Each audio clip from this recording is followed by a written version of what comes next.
storm came without warning that October night in 1982. Jack Sullivan had seen plenty of storms during his years as a forest ranger in the Montana wilderness. But this one felt different. The wind howled through the pine trees like a wounded animal, and the rain fell sideways, turning the mountain road into a river of mud and debris. Jack was making his final patrol of the evening, checking the remote sections of Highway 93 that wound through the national forest. Most folks had enough sense to stay home on a night like this, but Jack knew from experience that storms had a way of bringing out both the desperate and the foolish. "Hell of a night to be out here," he muttered to himself, gripping the steering wheel of his truck as another gust of wind tried to push him off the road. The headlights barely cut through the darkness, illuminating maybe 20 feet ahead. That's when he heard it, a sound that made his blood run cold. It was faint at first, almost lost in the roar of the storm. But Jack's trained ears, the same ones that had kept him alive during 2 tours in Vietnam, picked it up immediately. It was a baby crying, not the robust wail of a healthy infant, but the weak, desperate cry of a child in distress. Jack slammed on the brakes, his truck sliding to a stop on the muddy road. He sat there for a moment listening. There it was again, definitely a baby's cry, coming from somewhere below the road. His heart began to pound as he grabbed his flashlight and emergency kit. The beam of his flashlight swept across the ravine beside the road, and that's when he saw it. A black sedan, upside down about 30 feet below, wedged between 2 massive pine trees. The front end was completely crushed, steam still rising from the engine despite the pouring rain. Without hesitation, Jack began his descent down the steep embankment. His boots slipped on the wet leaves and rocks, but years of navigating rough terrain kept him upright. As he got closer to the wreck, the crying became clearer, more urgent. The driver's side was facing him as he approached. Through the shattered window, he could see a woman, maybe 30 years old, dark hair matted with blood. She wasn't moving. Jack pressed 2 fingers to her neck. No pulse. She'd been gone for at least an hour, maybe more. But the crying continued from the back seat. Jack moved around to the rear of the vehicle, his flashlight revealing a car seat miraculously still intact and secured, though hanging upside down. Inside was a baby girl no more than 6 months old, her face red from crying, tears streaming down her tiny cheeks. "Hey there, little one," Jack said softly, his voice gentle despite the chaos around them. "I've got you. You're safe now." As he worked to free the car seat, something caught his eye. The woman's purse had spilled its contents across the roof of the overturned car. Among the scattered items was a hospital ID badge. Maria Santos, private nurse, Blackwood Estate. Jack knew that name. Everyone in Montana knew the Blackwood name. William Blackwood owned half the state, from cattle ranches to copper mines. His estate was a fortress in the mountains 60 miles from here. What was his private nurse doing out here in this storm with a baby? The infant's cry grew weaker, and Jack realized he needed to move fast. He carefully extracted the car seat and wrapped the baby in his jacket. That's when he noticed it. A distinctive birthmark on the child's neck, shaped like a crescent moon. But what made his hands shake wasn't the birthmark itself, but the bruising around the baby's arms' finger marks that looked fresh, deliberate. As he climbed back up to his truck with the baby, Jack's mind was racing. This wasn't just a car accident. The angle of the skid marks the damage to the vehicle. Someone had forced this car off the road, and those bruises on the baby. "Dispatch, this is Ranger Sullivan." He called into his radio once he was back in his truck. "I've got a vehicle down in Hellroar Ravine, mile marker 47. 1 fatality, 1 infant survivor. I need medical and sheriff immediately." The radio crackled with static. The storm was interfering with the signal. He tried again, but got nothing. The nearest hospital was 40 miles away, and in this storm that might as well be 1,000. The baby had stopped crying, which worried Jack more than the crying itself. Her breathing was shallow, her skin cold to the touch. He cranked up the heater and held her close, remembering another child, another time when he'd been too late. "Not this time," he whispered. "Not again." As he drove through the storm toward town, Jack couldn't shake the feeling that he'd just stumbled into something much bigger than a car accident. The Blackwood name, the private nurse, the signs of abuse, the forced crash. It all pointed to a story that someone had tried to bury in that ravine. But they hadn't counted on Jack Sullivan. They hadn't counted on a man who had already lost everything once and had nothing left to lose. A man whose own ghosts wouldn't let him walk away from a child in need. The baby stirred in his arms at a red light, her eyes opening for just a moment. Brown eyes deep and trusting, looking up at him like he was her whole world. In that moment, Jack felt something shift inside him, something that had been frozen since the day he'd come home to find his own family gone. "I'm going to find out what happened to your mama," he promised the infant. "And whoever did this, whoever hurt you both, they're going to answer for it." That's a promise from one survivor to another. The storm raged on as Jack drove through the night, but inside his truck, wrapped in his jacket, the baby finally fell into a peaceful sleep. She didn't know it yet, but she'd just been rescued by the one man in Montana who wouldn't stop until the truth came out. And the truth Jack would soon discover was more terrible than he could have imagined. The Mountain View Medical Clinic sat at the edge of Whitefish, Montana, a modest building that served 3 counties and countless souls who preferred to avoid the questions that came with big city hospitals. It was here that Jack Sullivan arrived with the baby girl just as dawn was breaking through the storm clouds. Sarah Mitchell was just finishing her night shift when she heard the commotion at the entrance. At 33, she'd been working as a nurse in these mountains for 5 years, ever since her divorce had sent her fleeing from Seattle's painful memories. She'd specifically chosen this remote clinic to escape, to heal, to forget. But life has a way of finding you, no matter how far you run. "Sarah, we need you," Dr. Hendricks called out, and she could hear the urgency in his voice that only came with true emergencies. She rushed to the trauma room to find a massive man soaked to the bone, holding what looked like a bundle of wet fabric. It wasn't until she got closer that she saw the tiny hand poking out from the blankets. "Found her in a wreck on Highway 93. Jack was saying, his voice steady, but his eyes betraying deep concern. "Mother didn't make it. Baby's been exposed to the cold for at least 2 hours, maybe more." Sarah's training kicked in immediately. "Get her on the table. Martha, bring warming blankets, IV set up for infant, and call Dr. Morrison from pediatrics." As she worked, Sarah couldn't help but notice the man who'd brought the child in. Jack Sullivan was a legend in these parts, though he probably didn't know it. The ranger who lived alone in the woods, who'd lost his family in a fire 10 years ago. People said he'd been special forces in Vietnam, that he'd saved dozens of lives over there, only to come home to tragedy. He never came to town except for supplies, never socialized, never smiled. Yet here he was, hovering over this unknown baby, like a guardian angel. "She's hypothermic," Sarah announced, checking the infant's vitals. "But her heart rate is stabilizing. She's a fighter." She looked up at Jack.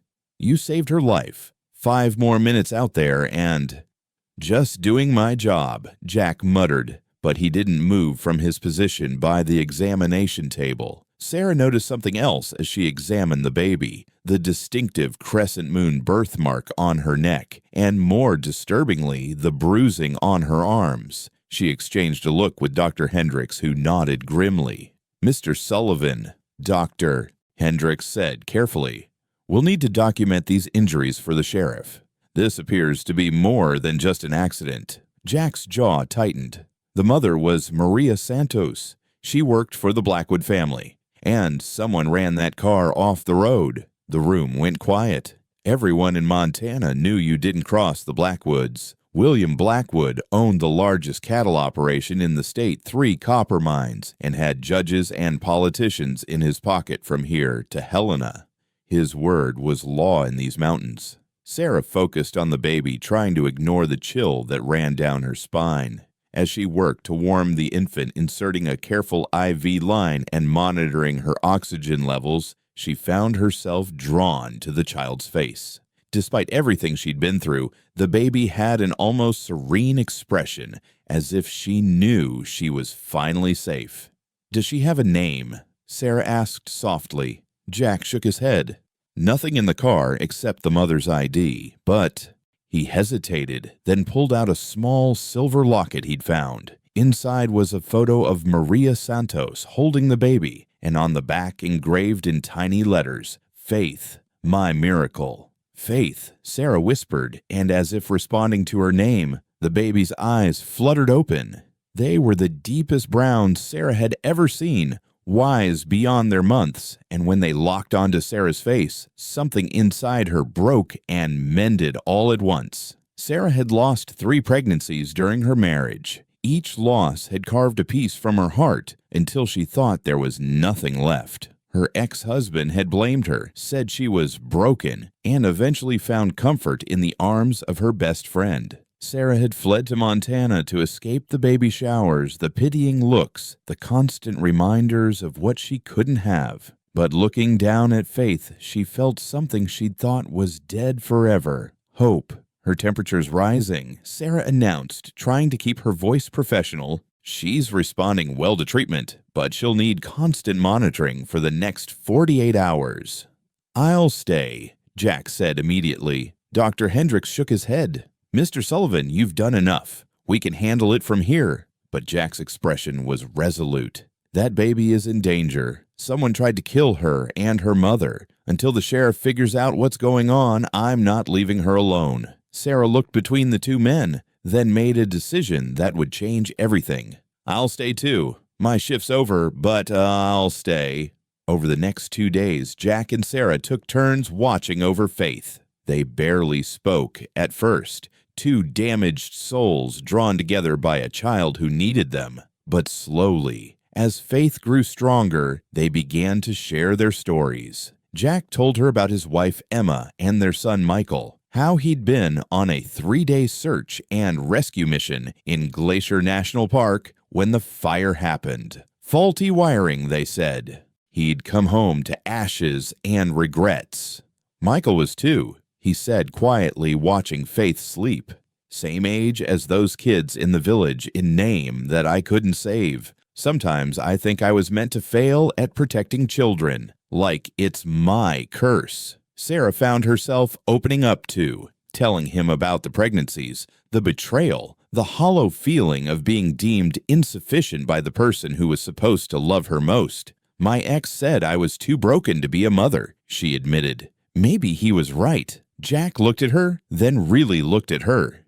"You see the way that baby looks at you, the way she calms down when you hold her. That's not broken. That's exactly what she needs."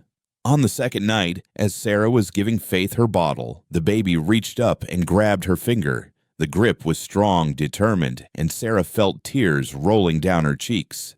"She's holding on," she whispered. "So are you," Jack replied softly.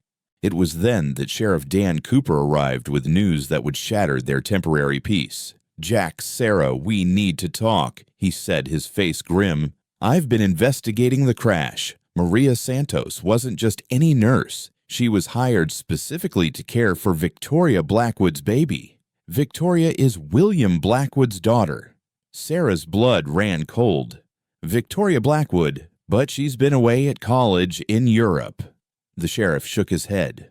"That's the story they've been telling. Truth is, she's been hidden away at their estate pregnant. Word is the father was Marcus Williams, the jazz musician who played at the Blackwood Charity Gala last year." Jack understood immediately. A black man. William Blackwood's daughter had a baby with a black man. And now that baby's mother is dead, and someone tried to kill the child too, the sheriff confirmed. "This is bigger than we thought. The Blackwoods have already sent their lawyers. They're claiming the baby was kidnapped by Maria Santos, that she was mentally unstable." Sarah held Faith tighter. "That's a lie. Look at these bruises. Someone hurt this baby."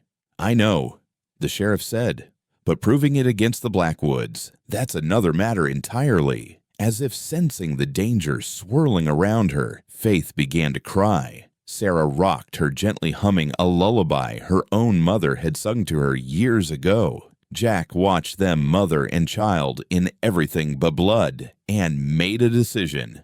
"They're not getting this baby," he said firmly. "I don't care how much money or power they have." The sheriff sighed. "Jack, you can't fight the Blackwoods. No one can."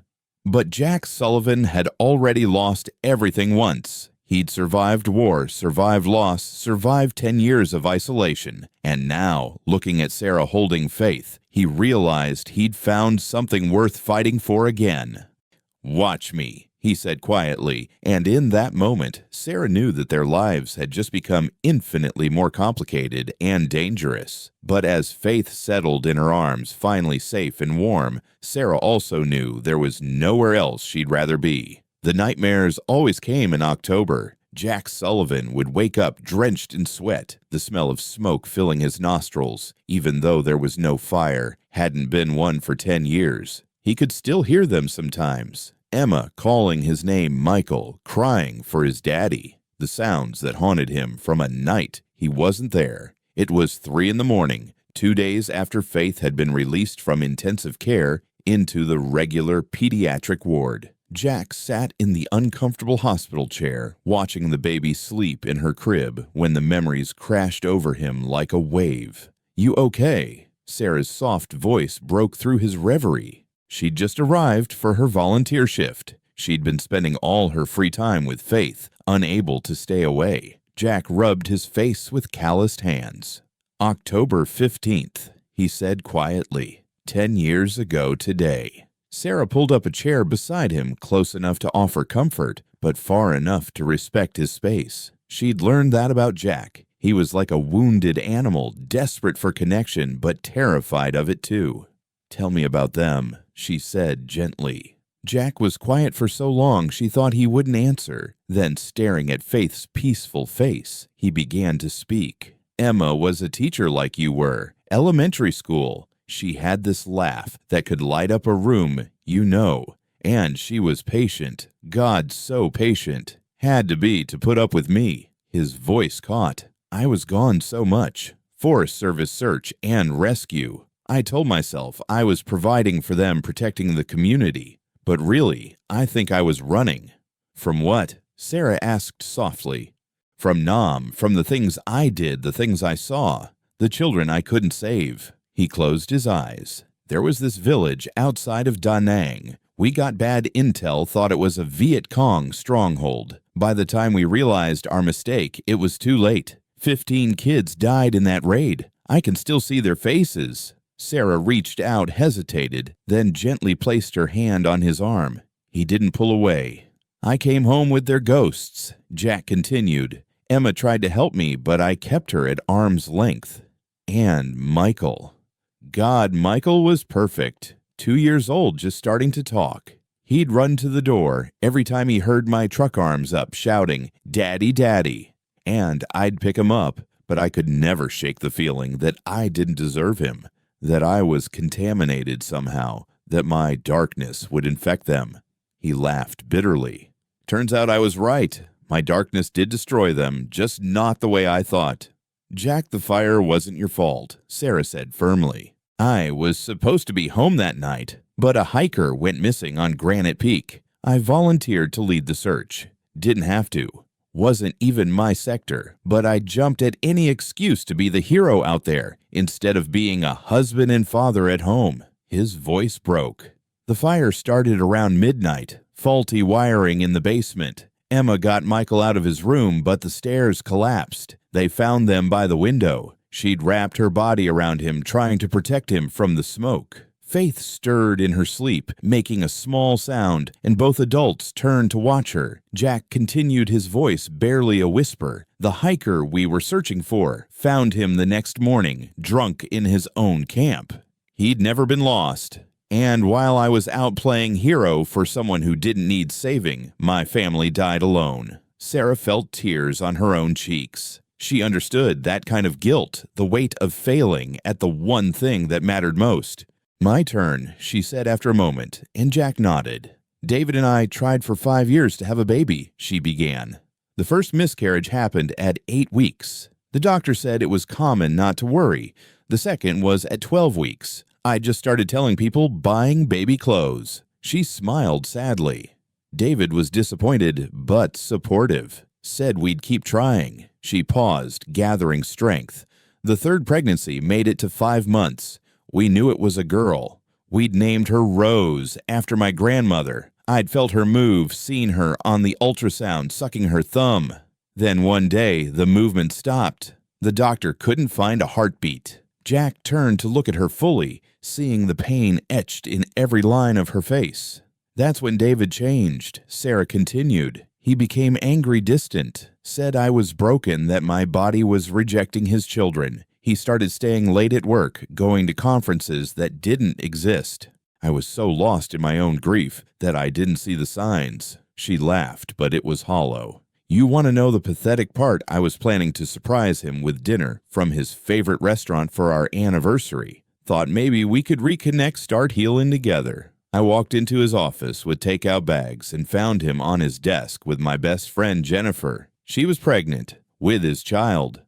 Jesus, Jack breathed. She carried that baby to term. Sarah said, her voice flat. A healthy boy. They're married now, living in the house David and I bought together, raising the child I couldn't give him. And the worst part, sometimes I drive by that house. I see them playing in the yard, the perfect family I was supposed to have, and I think maybe David was right.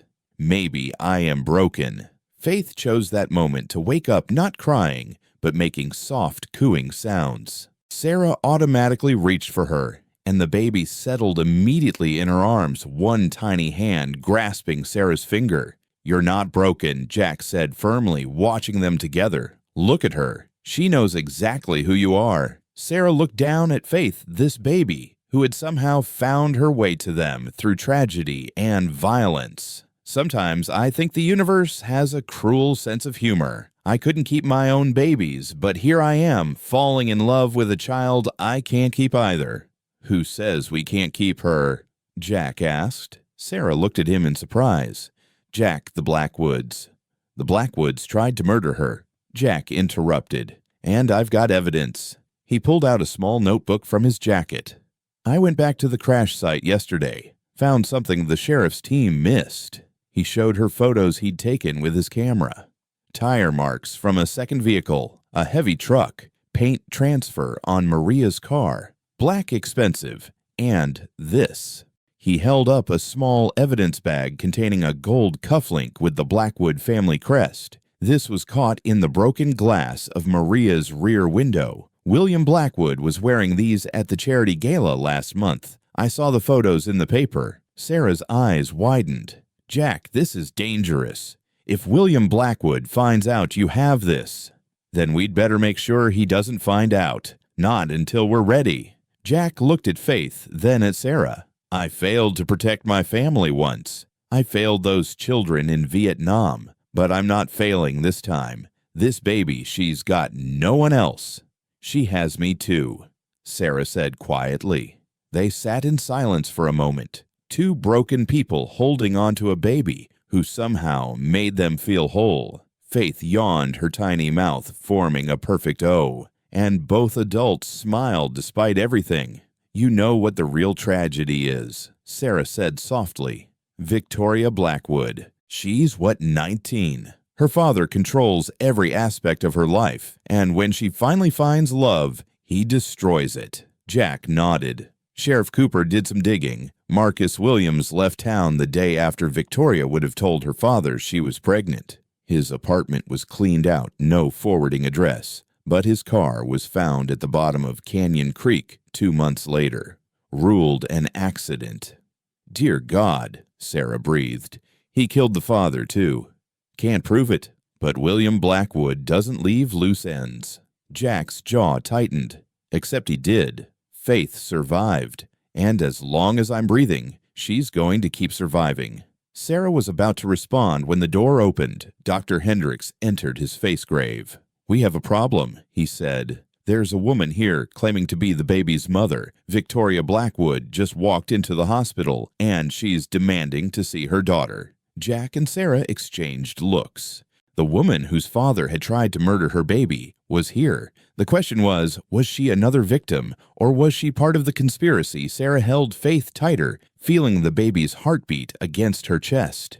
"Over my dead body," she whispered, and meant it. Jack stood moving between the door and Faith.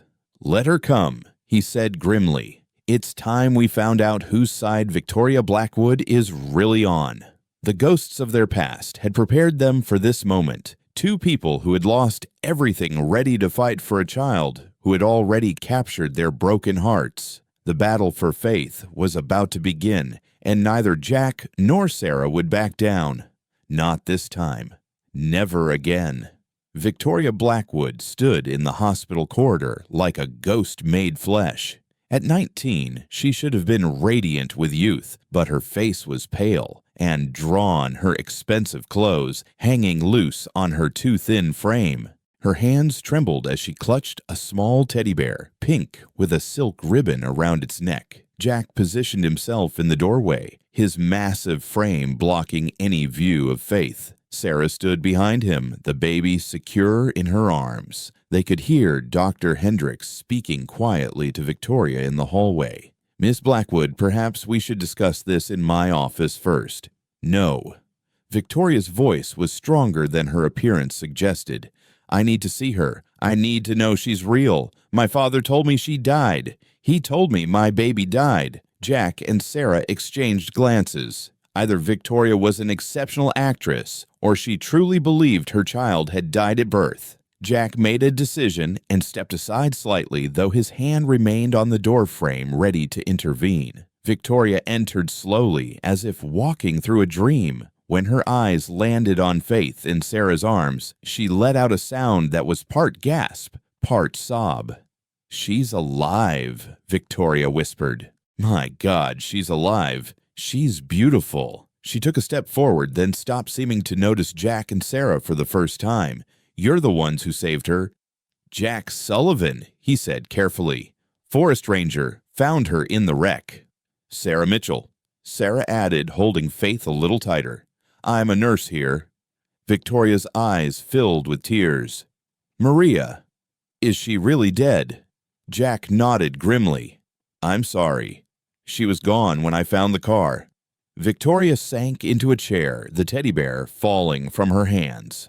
"Maria was the only one who was kind to me. She helped deliver Faith, held my hand through 20 hours of labor, and then my father."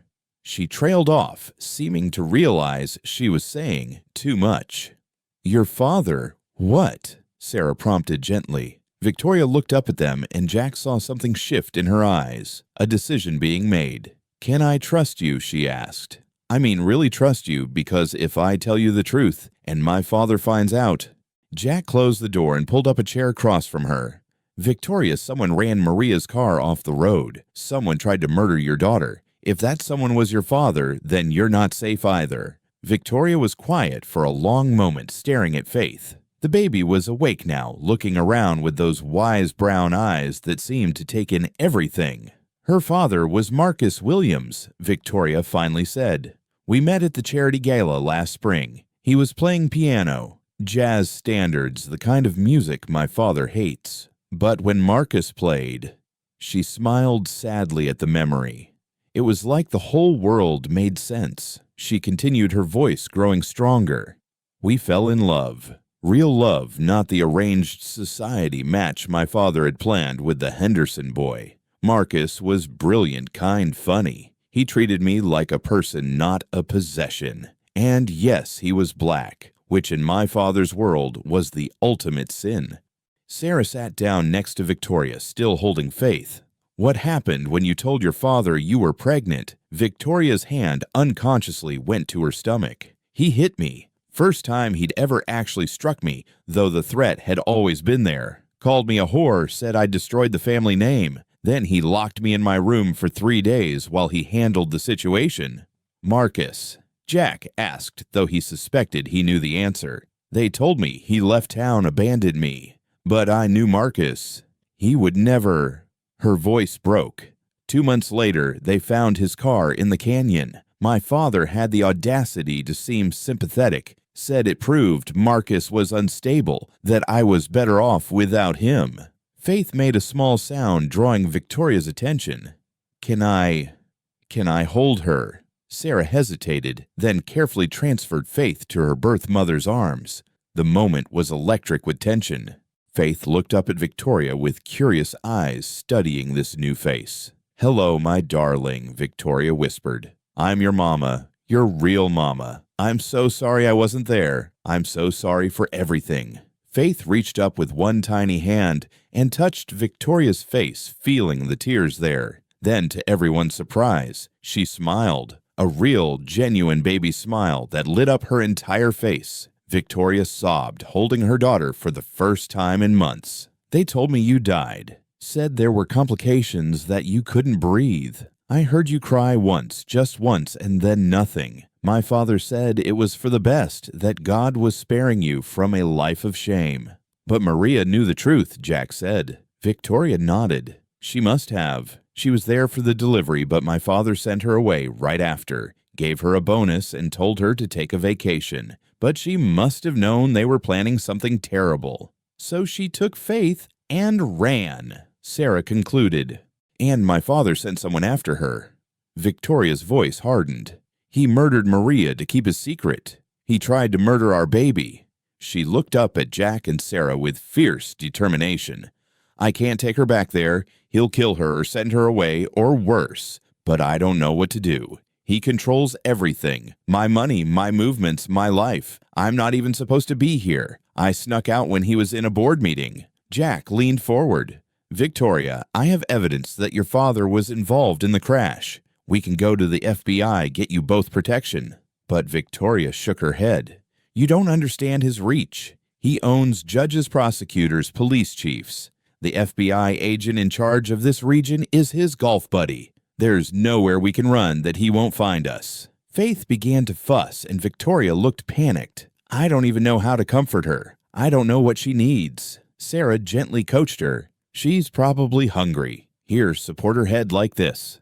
As Victoria fumbled with the bottle Sarah prepared, Faith grew more upset. Finally, Victoria looked at Sarah with tears in her eyes. "She doesn't know me. I'm her mother, but I'm a stranger to her." "That's not your fault," Sarah said firmly. "You were lied to, manipulated. You're as much a victim as Faith." Victoria watched as Sarah expertly soothed Faith and made another decision. "She knows you. Both of you. You saved her when I couldn't. You've been her parents when I was gone." She stood gently transferring Faith back to Sarah's arms, where the baby immediately calmed. "I have a proposition. It's crazy, but everything about this is crazy." Jack and Sarah waited. "Marry me," Victoria said to Jack. The silence in the room was deafening. Jack's mouth actually fell open. Sarah felt like she'd been punched in the stomach. "Hear me out," Victoria rushed on. "If we're married, you become Faith's legal stepfather. It would give you rights protection. My father couldn't just take her. And I could transfer my trust fund, the one thing my grandmother made sure he couldn't control, to you for Faith's care." "Victoria." Jack started, but she wasn't finished. "I'm not talking about a real marriage, just a legal arrangement to protect Faith. I could live somewhere else, visit when it's safe. You and Sarah," she looked between them, seeing something they hadn't admitted to themselves yet. "You two are already her parents in every way that matters." Sarah found her voice. "This is insane. Your father would never allow it."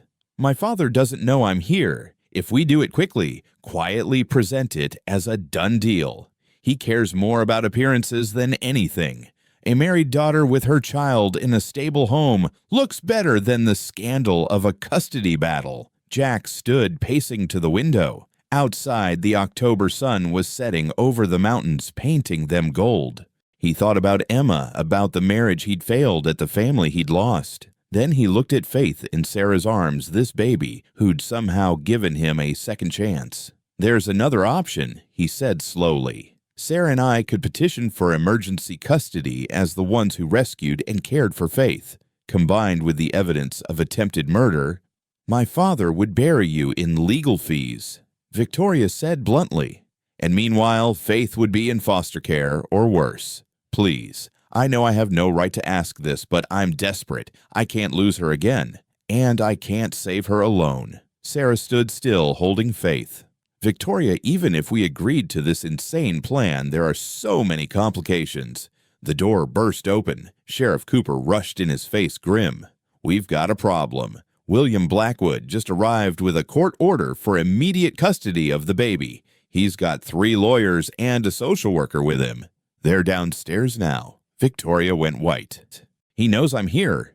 Jack moved immediately into protection mode. "Sheriff, that baby is evidence in an attempted murder case. She can't be released to a suspect." "That's what I told them, but their lawyer says without formal charges, the family rights supersede. I can maybe stall them for an hour, but an hour's enough," Victoria said suddenly. "Sheriff Cooper, you're authorized to perform marriages, aren't you?" The sheriff blinked. "Well, yes, but then I need you to marry me and Mr. Sullivan, right now." Everyone in the room stared at her. Faith, oblivious to the drama, yawned and snuggled closer to Sarah. "Victoria," Jack said carefully, "you don't have to do this." "Yes, I do." She looked him straight in the eye. "You're a good man. Maria trusted you enough to try to reach you. I found a note in her things with your name. She knew you'd protect Faith. So I'm asking you, will you help me save my daughter?"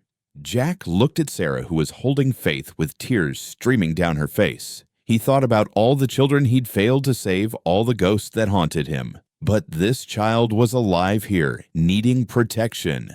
"Sheriff," Jack said quietly, "we're going to need a marriage license." The sheriff shook his head in disbelief. "This is the craziest thing I've ever been part of." "Crazy times call for crazy solutions," Victoria said. She turned to Sarah. "I know this is hardest on you, but I see how Faith looks at you. You're her mother in every way that matters. This is just paper, just legal protection." Sarah looked down at Faith, then at Jack, then at Victoria. This young woman willing to bind herself to a stranger to save her child. "Let's do it," Sarah said. And so, in a hospital room in Montana with a baby as witness and a nurse as maid of honor, Jack Sullivan married Victoria Blackwood in the strangest wedding ceremony Sheriff Cooper had ever performed. When William Blackwood arrived 15 minutes later with his entourage, he found his daughter legally married, her husband holding their granddaughter, and a nurse standing guard like a warrior angel. The war for Faith's future had just begun, but for the first time, she had an army willing to fight for her. The marriage certificate was still drying when William Blackwood stormed into the hospital room like a force of nature. At 62, he was an imposing figure, silver-haired, broad-shouldered, wearing a suit that cost more than most people's cars. His eyes, the same brown as Faith's, but cold as winter stone, swept the room and landed on his daughter. "Victoria." His voice could have frozen hellfire. "What have you done?" Victoria stood her ground, though Jack noticed her hands trembling. "What I had to do, Father. I protected my daughter." "Your daughter?" William's laugh was without humor. "The bastard child that should have been dealt with months ago." "Careful," Jack warned, stepping forward. "That's my stepdaughter you're talking about." William Blackwood turned his attention to Jack, sizing him up like a predator evaluating prey. "You must be the forest ranger, Sullivan, isn't it? The one who lost his family in that tragic fire." The deliberate cruelty of the reference made Sarah gasp, but Jack didn't flinch. "That's right. And now I have a new family to protect." "You have nothing," William said flatly. "This sham marriage won't stand. I'll have it annulled within the week." "On what grounds?" Sheriff Cooper interjected. "Both parties are of legal age and entered the marriage willingly. I performed the ceremony myself." William's lawyers whispered urgently in his ear, but his expression only grew darker. "Victoria, you've just thrown away your entire future for what to spite me." "To save my daughter from you," Victoria replied, her voice growing stronger, the same way Maria tried to save her. The room went silent. William's face showed a flicker of something, surprise, fear, before returning to its mask of control. "I don't know what fantasy you've constructed, but Maria Santos was disturbed. She kidnapped that child. Stop lying. Victoria's composure finally cracked. Just stop. I know what you did. Maria called me before she died. She left a voicemail telling me Faith was alive, that she was trying to get her somewhere safe. This was news to everyone, including Jack and Sarah. Victoria pulled out her phone with shaking hands. I've been carrying this recording for 2 days, too scared to do anything with it. She played the voicemail. Maria's terrified voice filled the room. Victoria, mi amor, your baby is alive. Your father, he tried to. I couldn't let them. I'm taking her somewhere safe. The Ranger Sullivan, he's a good man. If something happens to me, find him. He'll protect. The message cut off with the sound of screeching tires and breaking glass. Sarah covered her mouth in horror. Sheriff Cooper immediately stepped forward. Miss Blackwood, Mrs. Sullivan, that recording is evidence in a murder investigation. William Blackwood's carefully controlled facade cracked. You can't prove anything. That recording proves nothing except that Santos was delusional. It proves she was being chased when she died, Jack said quietly, combined with the physical evidence from the scene. What evidence? William demanded. Jack smiled grimly.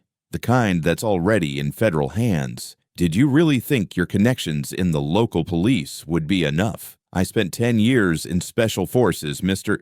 Blackwood. I know how to document a crime scene, and I know which agencies are beyond your reach. It was partly a bluff. Jack had sent the evidence to an old military contact who worked for the Justice Department, but he hadn't heard back yet. Still, the seed of doubt in William's eyes was worth the risk. Faith chose that moment to wake up crying softly. Sarah instinctively moved to comfort her, but Victoria stepped forward. May I? She asked Sarah. I need to learn. Sarah helped position Faith in Victoria's arms, and this time, though the baby fussed initially, she seemed to sense something different. Victoria began to hum, a melody Jack recognized as a Brahms lullaby, and Faith gradually calmed. She remembers, Victoria whispered in wonder. I sang this to her when she was inside me. She remembers. William watched this scene with an expression that was hard to read.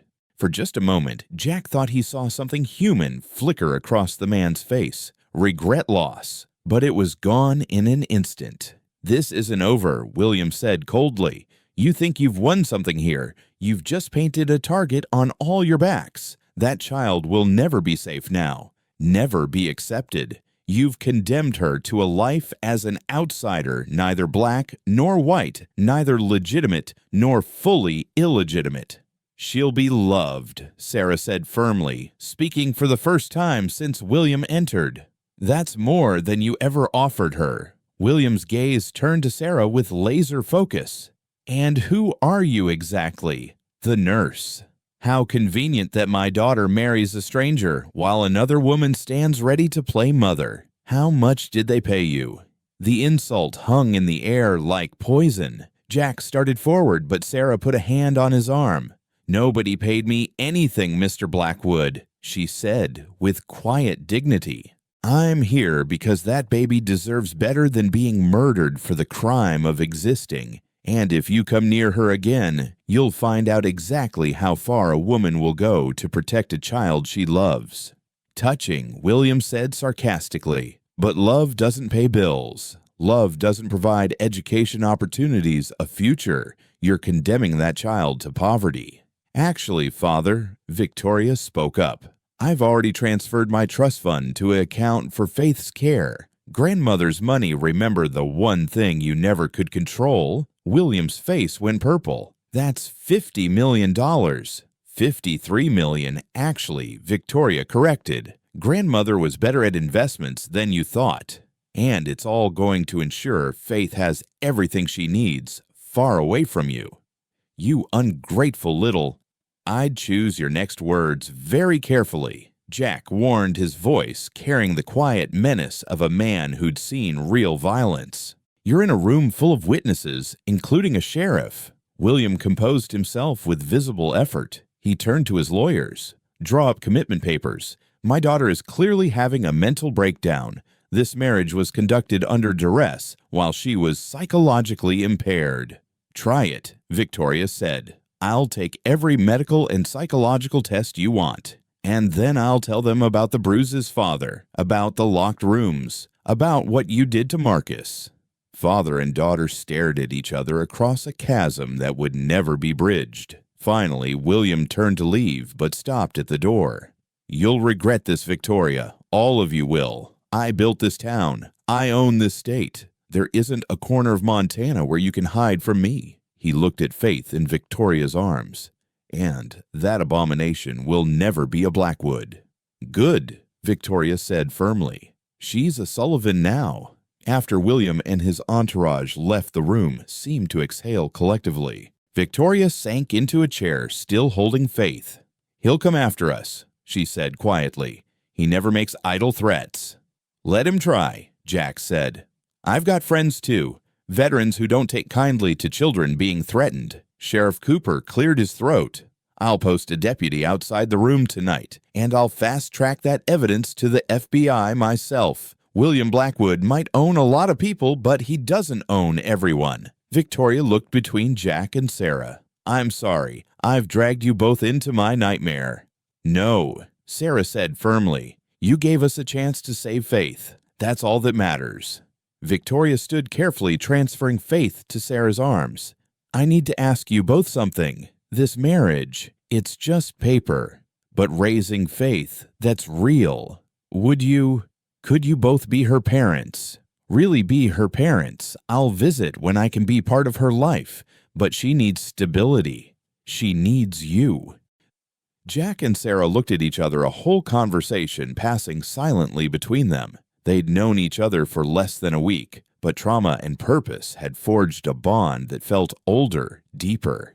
"Yes," they said in unison. Victoria smiled through her tears. "Then we need to make plans. Fast. My father won't wait long before his next move." As they began discussing safe houses and legal strategies, Faith slept peacefully in Sarah's arms, unaware that she'd just become the center of a war between love and power, between the family you're born into and the family you choose. Outside, the October wind howled through the mountains, carrying the promise of storms to come. But inside that hospital room, a strange new family was forming, built not on blood or tradition, but on the fierce determination to save one small life. The marriage certificate finished drying on the counter, the ink spelling out a union that would either save them all or destroy them. Only time would tell which. The cabin sat on 40 acres of pine forest, 15 miles from town, on a dirt road that most folks didn't even know existed. Jack had bought it 5 years ago with his savings, intending it to be his retreat from the world. Now, as he carried boxes inside while Sarah organized the kitchen and Victoria held Faith on the porch, he realized it was about to become something else entirely. A home. "It's perfect," Sarah said, looking around the main room with its stone fireplace and walls of windows facing the mountains. "Isolated enough for safety, but close enough to town for my work. And far enough from my father's mansion that he can't just drop by." Victoria added, bouncing Faith gently. The baby seemed fascinated by the trees swaying in the wind. It had been a week since the confrontation at the hospital, a week of lawyers' threats and careful planning. Victoria's trust fund transfer had gone through. William couldn't stop it without admitting he'd been controlling his adult daughter's finances illegally. The FBI had opened an investigation into Maria's death, though Jack knew that would take months, maybe years. In the meantime, they decided to disappear into the mountains, at least temporarily. "I've got motion sensors set up along the access road," Jack explained, showing them a small monitor. "Anyone comes up that road, we'll know about it 15 minutes before they arrive. My buddy from the Army, Tommy Rodriguez, helped install them. He lives just over that ridge, close enough to help if we need it." Sarah unpacked a box of baby supplies, her movements efficient but gentle. "We'll need to baby-proof once Faith starts crawling. Those stairs to the loft are steep." "I can build a gate," Jack offered. "Used to be pretty handy with woodworking before." He trailed off, still uncomfortable with references to his past life. Victoria watched them work together, noting how they moved around each other with surprising grace for people who'd known each other such a short time. "You two make a good team," she observed. Sarah and Jack both froze, suddenly self-conscious. The strange reality of their situation hung in the air. Jack legally married to Victoria, but all three of them committed to raising Faith together, with an undeniable connection growing between Jack and Sarah. "It's okay," Victoria said softly. "I meant what I said at the hospital. This marriage is just paper protection for Faith. You two—" She smiled sadly. "In another life, I might have been jealous. But I'm just grateful Faith has you both." That first night in the cabin was surreal. Victoria took the guest room downstairs, Jack set up in the loft, and Sarah stayed in the main bedroom with Faith's crib beside her. They were strangers playing house, bound together by a baby and the danger that stalked them. Around midnight, Faith woke crying. Sarah was up immediately, but found Jack already heading down from the loft and Victoria emerging from her room. "Sorry," Sarah said, heating a bottle. "I know she's loud." "Don't apologize," Victoria said. "I want to hear her. For months, I thought I'd never hear her cry again." They ended up sitting together in the living room, passing Faith between them as she finished her bottle. The baby seemed to sense she was safe, surrounded by people who loved her. She fell asleep in Victoria's arms while Sarah hummed softly, and Jack kept watch by the window. "This is strange," Victoria said quietly, "but also, right, does that make sense?" "Nothing about this makes sense," Jack replied. "But yeah, it feels right." Over the next few days, they fell into a routine. Sarah worked her shifts at the clinic while Jack and Victoria cared for Faith. Jack was surprised to find that Victoria, despite her privileged upbringing, was eager to learn everything about caring for her daughter. "Show me again," Victoria said, watching Jack change Faith's diaper. "I want to be able to do this myself." "You're doing fine," Jack assured her. "See, she's not even crying." Faith gurgled happily, reaching for Victoria's hair. Victoria caught the tiny hand and kissed it. "I missed so much. 3 months of her life gone because I believed my father's lies." "You're here now," Jack said firmly. "That's what matters." The second week brought unexpected challenges. Faith developed a fever in the middle of the night, sending all three adults into panic mode. Sarah's medical training kicked in, but even she was worried when the thermometer read 103. "We need to get her temperature down," Sarah said, running a lukewarm bath. "Jack, get the infant Tylenol from the medicine cabinet. Victoria, help me undress her." They worked as a unit, their personal dynamics forgotten in the face of Faith's illness. Victoria held her daughter in the bath, while Sarah monitored her temperature, and Jack called Dr. Hendricks for advice. "It's probably just a cold," the doctor said over the phone. "But with everything that's happened, bring her in. I'll meet you at the clinic." The drive to town was tense. Jack drove while Sarah sat in back with Faith and Victoria. The baby was lethargic, her usual bright eyes dull with fever. "She's going to be okay," Sarah said, as much to reassure herself as Victoria. "Babies get fevers. It's normal."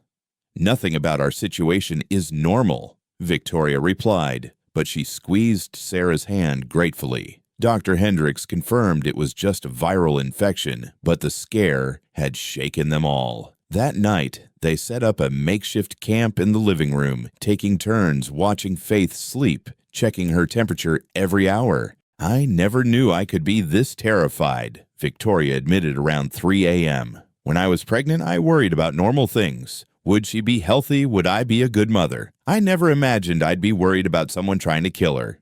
"Your father hasn't made any moves yet," Jack pointed out. "Maybe the FBI investigation scared him off." Sarah shook her head. "Men like William Blackwood don't scare easily. He's planning something." She was right. The next morning, a process server appeared at the end of the dirt road, stopped by the locked gate Jack had installed. Through the security camera, they watched him attach papers to the gate and leave. Jack retrieved them once the car was gone. "Custody petition," he read. "William is claiming Victoria is mentally unfit and that I'm a danger to the child due to my violent past and PTSD. Victoria sank into a chair. He's using Marcus's death against me. Says I have a pattern of destructive relationships that endanger Faith. And he's using my military record, Jack added grimly. Classified operations that he shouldn't even know about. Sarah read through the papers. He's demanding immediate emergency custody pending a full hearing. Says Faith is in imminent danger. We need a lawyer, Victoria said. A good one. I know someone, Jack said. Catherine Walsh. She's in Bozeman, used to be a prosecutor. She hates bullies with money. The meeting with Catherine Walsh was a revelation. The 60-year-old attorney had steel gray hair, sharp eyes, and a no-nonsense attitude that reminded Jack of his drill sergeant. William Blackwood, she said, reviewing the files they'd brought. I've been waiting 20 years for someone to have the courage to stand up to that man. He destroyed my cousin's construction business because they wouldn't inflate bills on his projects. She looked at Victoria. You're prepared for this to get ugly. He'll drag everything into the open. Marcus, the pregnancy, your mental health history. I don't have a mental health history, Victoria said. Catherine smiled grimly. You will, by the time his lawyers are done. But don't worry, I've got a few tricks of my own. As they prepared for the legal battle, life at the cabin continued. Faith's fever broke, and she returned to her sunny disposition. She'd started recognizing faces lighting up when any of her 3 caregivers appeared. Her favorite game was peekaboo with Jack, who could make her laugh until she hiccuped. One evening, Sarah was giving Faith a bath while Victoria watched, learning the routine. Jack was cooking dinner, venison stew, a recipe his grandmother had taught him. She loves the water, Victoria observed as Faith splashed happily. Marcus loved to swim. He said it was the only time he felt completely free. It was the first time she'd talked about Marcus without crying. Sarah noticed the shift. Tell me about him, Sarah encouraged. Faith should know about her father. Victoria smiled. He was brilliant. Could play any instrument, but piano was his first love. He'd hear a song once and play it perfectly. But he was also kind. You know, he volunteered at the youth center teaching kids music for free. Said music saved his life as a teenager, and he wanted to pass that on. How did you meet? Sarah asked, lifting Faith from the bath and wrapping her in a towel.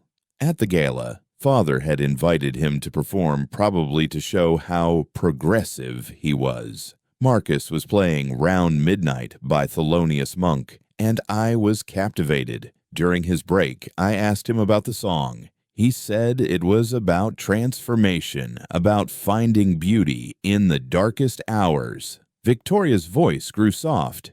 He said I looked like someone searching for midnight. Jack had stopped cooking, listening from the kitchen. Sounds like he saw you clearly. He did. He saw past the Blackwood name, the money, the cage my father had built around me. With Marcus, I was just Victoria. Not an heiress, not a possession, just me. Faith, now dressed in her pajamas, reached for Victoria. As she settled her daughter in her arms, Victoria continued. We had 3 months together before I got pregnant. 3 months of secret meetings, stolen moments. He taught me to play piano. Just simple songs, but it was ours. He was going to leave Montana, start fresh in New York, where we could be together without my father's shadow. Then I found out about Faith. What did Marcus say when you told him? Sarah asked gently. Victoria's eyes filled with tears, but she was smiling. He cried, happy tears, said it was the best news he'd ever gotten. He proposed right there in his tiny apartment with a ring made from a piano wire. Said he'd get a real one later, but he wanted me to know right then that he was all in. And your father, Jack prompted. I was so naive. I thought if I told him I was happy, truly happy, he'd understand. Instead, he hit me for the first time in my life. Called me names I won't repeat. Said I'd destroyed everything he'd built, that no grandchild of his would be. She stopped, unable to say the slur. Faith had fallen asleep in her arms. Victoria stood carefully carrying her to the crib they'd set up in the living room, where they all tended to gather in the evenings. 2 days later, Marcus was gone. His apartment was empty, his phone disconnected. Father said he'd paid him to leave, that Marcus had taken the money and run. I believed him. I was so broken, so stupid to believe him. You weren't stupid, Sarah said firmly. You were 19 pregnant and being manipulated by a master manipulator. When they found his car in the canyon, Victoria's voice broke. Father said it proved Marcus was unstable, that he'd probably been high, that I was lucky to be rid of him. But I knew Marcus. He didn't drink, didn't do drugs. Music was his only addiction, he used to say. Jack brought bowls of stew to the living room. We'll prove what really happened to Marcus. Catherine says if we can connect his death to your father, then Faith inherits everything, Victoria finished. As Marcus's daughter and my heir, she'd be entitled to both the Williams estate, small as it is, and eventually the Blackwood fortune. It's not about the money, Jack said. No, Victoria agreed. But my father thinks it is, and that's his weakness. He thinks everyone is as motivated by money and power as he is. He can't understand that we just want Faith safe and loved. Sarah had been quiet, processing something. Victoria, you said Marcus taught piano at the youth center. Do you know if any of his students are still around? Victoria thought. Maybe. Why? Character witnesses. If we can show who Marcus really was, counter your father's narrative about him being unstable or dangerous. That's brilliant, Victoria said. There was a boy, Deshaun. Marcus was especially proud of him, said he had real talent. As they ate dinner and planned their next moves, Faith slept peacefully in her crib, unaware of the complex web of love loss and legal maneuvering surrounding her. The cabin had become more than a hiding place. It was becoming a home, unconventional as it was. Later that night, after Victoria had gone to bed, Jack and Sarah sat by the dying fire, sharing a pot of coffee and going over legal documents. This is not how I imagine my life going, Sarah said quietly. Better or worse than expected? Jack asked. Sarah looked toward Faith's crib, then at Jack. His face was illuminated by the firelight, showing the lines of someone who'd lived through pain, but hadn't been broken by it. Different, she said finally. But maybe different is what we all needed. Jack nodded, understanding. They sat in comfortable silence, two people who'd found purpose in protecting a child who wasn't theirs by blood, but was becoming theirs in every way that mattered. Outside, the first snow of the season began to fall, covering the cabin and the forest in a blanket of white. It was beautiful and isolating at once, a perfect metaphor for their strange new life together. The first Sunday in November brought an unexpected visitor to the cabin. Jack was splitting firewood when the motion sensors alerted him to a vehicle approaching. Through the monitor, he saw an old pickup truck he recognized, Pastor James Murphy from the Community Grace Church in town. It's okay, Jack called to Sarah and Victoria, who had immediately gone into protective mode. It's Pastor Murphy. He's good people. The 70-year-old pastor climbed out of his truck, carrying a casserole dish and a worn Bible. His face was weathered from decades of Montana winters, but his eyes were kind. Jack Sullivan, he said warmly. Heard you'd moved back to your cabin. Thought you might appreciate some of my wife Martha's famous shepherd's pie. Jack knew this was about more than food. Pastor, come in. There are some people I'd like you to meet. The old man's eyes widened slightly when he saw Victoria Blackwood sitting in the living room, but his surprise turned to understanding when he saw Faith in Sarah's arms. So the rumors are true, he said gently. You've taken in the child. How much do you know? Victoria asked warily. Pastor Murphy sat down, his movements careful with age. I know Maria Santos came to my church the night before she died. She was terrified carrying that baby, asking for sanctuary. I told her to go to the police, but she said she couldn't trust them. She mentioned your name, Jack. Said you were the only honest man in uniform she knew. Sarah shifted Faith in her arms. You saw Faith that night. The pastor nodded. Beautiful child. Maria asked me to pray over her to bless her. She said the baby's grandfather wanted her dead because of who her father was. He looked directly at Victoria. "I'm sorry for your losses, young lady. Both Marcus and Maria were good people." Victoria's eyes filled with tears. "You knew Marcus. He played at our church sometimes, free concerts for the community. That young man had a gift from God, and he shared it freely." The pastor pulled out his phone and showed them a video. This was last Christmas, just a month before he died. The video showed Marcus at a piano playing Silent Night while a group of children sang. His face was bright with joy, his fingers dancing across the keys. In the audience, clearly visible, was Victoria watching him with undisguised love. "I didn't know this existed," Victoria whispered. "There's more," Pastor Murphy said. "Marcus came to me in January after he found out about the baby. He wanted to set things right, to marry you properly. He was saving money, planning to take you away from here. He pulled out an envelope from his Bible. He gave me this to keep safe. Said if anything happened to him, I should make sure you got it." Victoria opened the envelope with trembling hands. Inside was a letter in Marcus's handwriting. "My dearest Victoria, if you're reading this, then your father has made good on his threats.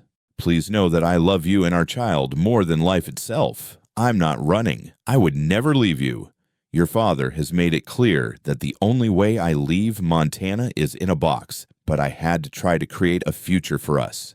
The money in the account below is everything I saved. It's not much, but it's honest. Use it to keep our baby safe. All my love, Marcus." Below was an account number for a bank in Billings. "He knew," Jack said grimly. "He knew William was going to kill him." Pastor Murphy nodded. "He asked me to protect the letter, to make sure it reached the right hands. When I heard about you three taking in the baby, I knew it was time." Sarah stood up, pacing with faith. "Pastor, would you be willing to testify about this? About Maria's visit, Marcus's letter?" "That's why I'm here," he said simply. "I'm old, my wife's gone, and I've got nothing to lose. William Blackwood doesn't scare me, but I needed to know you folks were serious about protecting this child." "We are," all three said in unison. The pastor smiled. "Then you have the support of our church, and that means more than you might think." Over the next week, the extent of that support became clear. Members of the congregation began appearing at the gate with supplies, baby clothes, food, firewood. Deshaun Williams, now 18, and Marcus's former piano student came forward, offering to testify about his mentor's character. "Mr. Marcus was the best man I knew," Deshaun told them, holding Faith gently. "He taught me music, but more than that, he taught me that being a man meant being gentle, being kind. He talked about you all the time, Miss Victoria. And when he found out about the baby man, I never seen someone so happy." Tommy Rodriguez, Jack's Army buddy, organized a security detail of veterans who took turns watching the access road. "Nobody's getting to that baby without going through us," he promised. But it was Dr. Ellen Foster, a child psychologist from Bozeman, who provided perhaps the most crucial support. She'd been contacted by Catherine Walsh to evaluate Faith and the living situation. "This is highly unusual," Dr. Foster admitted during her visit. 3 adults, 1 a birth mother, 1 legally married to her, and 1 serving as primary caregiver. "But what I'm seeing is a child who is thriving. Faith shows secure attachment to all 3 of you, which is remarkable given her traumatic start." She observed them for a full day, watching their interactions. "Mr. Sullivan, you provide the security and stability. Ms. Mitchell, you offer the nurturing and medical care. Ms. Blackwood, you're learning to be the mother you want to be. Together, you're giving this child everything she needs." Her report would be crucial in the custody hearing, but William Blackwood wasn't sitting idle. The attack came through the mail, a letter from the Montana Department of Child and Family Services. They were opening an investigation based on concerns about the unconventional living arrangement and potential endangerment of a minor. "He's using the system against us," Catherine Walsh explained during an emergency meeting. It's actually clever. Even if the investigation finds nothing, the process itself is the punishment. The social worker who arrived was young, nervous, and clearly out of her depth. Ashley Brennan was fresh out of college, and this was her first high-profile case. "I need to interview each of you separately," she said, clutching her clipboard, "and I need to inspect the living conditions." The cabin passed inspection easily. Jack had made sure everything was baby-proofed and safe, but the interviews were more challenging. Ms. Mitchell, Ashley asked, "What exactly is your relationship to Mr. Sullivan and Ms. Blackwood?" Sarah chose her words carefully. "I'm Faith's caregiver and medical advocate. I'm also a friend to both Jack and Victoria." "But you live here full-time." "I maintain an apartment in town, but yes, I stay here most nights to help with Faith's care." Ashley made notes. "And you're comfortable with Mr. Sullivan being married to Ms. Blackwood while you all live together?" Sarah felt her temper flare, but kept it in check. "I'm comfortable with whatever arrangement keeps Faith safe and loved." Victoria's interview was more challenging. Ashley clearly had prepared questions designed to evaluate her mental state. "Ms. Blackwood, have you ever been treated for depression?" "My father told people I was depressed when I was actually grieving," Victoria replied. "There's a difference between mental illness and appropriate response to trauma." "And you're okay with another woman essentially raising your child?" Victoria's eyes flashed. "Sarah isn't another woman. She's the person who saved Faith's life, who stays up all night when Faith is sick, who loves her unconditionally. I'm not just okay with it. I'm grateful for it." Jack's interview focused on his military history and the fire that killed his family. "Mr. Sullivan, you have PTSD. I have experiences from war that affect me," Jack said carefully, "but I've never been a danger to anyone except those who threaten innocent people." "The fire that killed your family?" "Was an accident I wasn't there to prevent," Jack interrupted, "which makes me more vigilant, not more dangerous." Ashley seemed frustrated that she wasn't finding what she'd expected. As she prepared to leave, Faith woke from her nap crying. Without hesitation, all three adults moved toward her. Victoria picked her up, Sarah checked her temperature, and Jack prepared a bottle. Their coordination was seamless. Ashley watched this dance of caregiving with surprise. "You all really do work together."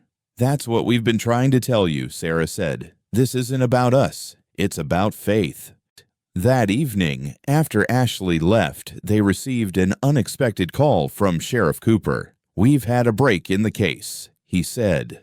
"A witness has come forward. Someone saw William Blackwood's truck on Highway 93 the night Maria died." The witness was Edna Patterson, an elderly woman who lived in a cabin near the crash site. She'd been afraid to come forward earlier, but Pastor Murphy had convinced her. "I saw that big black truck force the car off the road," she told them when she came to the cabin. "I know it was Mr. Blackwood's because of that fancy hood ornament, the silver eagle. There was another man with him, that Peterson fellow who does his dirty work. Carl Peterson, William's security consultant, who everyone knew was really his enforcer."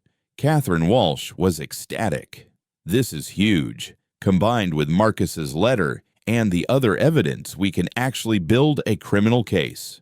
But William Blackwood had one more card to play. He showed up at the cabin himself alone on a cold November evening. Jack met him at the gate rifle visible but not raised. "I want to talk," William said. "No lawyers, no threats, just talk." Against everyone's better judgment, Jack let him in. William entered the cabin and saw his daughter for the first time in weeks. Victoria stood holding Faith Sarah beside her, Jack behind them both. William's eyes went to Faith, and for a moment his harsh facade cracked. The baby looked back at him with those big brown eyes, Marcus's eyes, and smiled.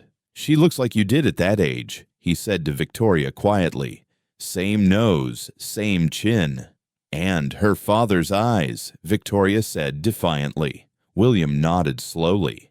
"I came to make a deal. Drop the criminal investigation and I'll drop the custody suit. You can keep the child. I'll even provide additional financial support, no strings attached." "Why?" Jack asked suspiciously. William looked tired, suddenly every one of his 62 years showing. Because I'm dying. Pancreatic cancer, 6 months, maybe less. I've spent my whole life building an empire, and for what? My daughter hates me. My granddaughter will grow up thinking I'm a monster, and I'll die alone in my mansion. No one spoke for a moment. Then Victoria said quietly, "You killed Marcus." William's jaw tightened. "I had him run out of town." "What happened after that?" "Stop lying." Victoria's voice was fierce. "For once in your life, just stop lying." William was quiet for a long moment. Then Peterson exceeded his instructions. The boy was supposed to be scared off, not, "I didn't order his death." "But you didn't stop it either," Sarah said coldly. William had no answer for that. He looked at Faith again. "She's beautiful. Is she healthy?" "No thanks to you," Jack said. William reached into his coat and everyone tensed, but he pulled out only an envelope. "The deed to the cabin and the surrounding 1,000 acres. I bought it all this morning. It's in Faith's name, held in trust. Whatever happens to me, she'll always have a home." He turned to leave, then stopped. "I know you won't believe this, but I loved Victoria once, before her mother died, before I became this. I wanted to protect her from the world, and instead, I became the thing she needed protection from." After he left, they stood in stunned silence. Faith broke it by laughing at something only she could see, reaching for the wooden bird mobile Jack had carved for her. "Do we believe him?" Sarah asked. About the cancer, Dr. Hendricks mentioned that William had been seeing an oncologist in Helena, Victoria said. "I thought it was just a checkup." "It doesn't change what he did," Jack said firmly. "No," Victoria agreed, "but maybe it changes what happens next." That night, the three of them sat around the fire, Faith asleep in her crib, and tried to process everything. Their strange family had survived its first major test, but they all knew more challenges were coming. "Whatever happens," Sarah said, "we protect Faith. That's all that matters." "Agreed," Jack and Victoria said together. Outside, snow began to fall again, heavier this time. Winter was coming to Montana, bringing with it isolation and danger. But inside the cabin, their unconventional family had found something precious. Unity in the face of adversity and love that transcended traditional boundaries. The community that had formed around them. The pastor, the veterans, Marcus's students, even the elderly witness who'd risked William's wrath to tell the truth, proved that sometimes family isn't just about blood. Sometimes it's about the people who show up when you need them most. The blizzard hit on November 20th without warning. The Weather Service had predicted light snow, maybe 6 inches. Instead, Montana got buried under 4 feet in 18 hours with winds that turned the world into a howling white void. Jack woke at 3 in the morning to the sound of trees cracking under the weight of snow. The power had gone out an hour earlier. Their backup generator kicked in, but he knew it only had enough fuel for maybe 2 days, if they were careful.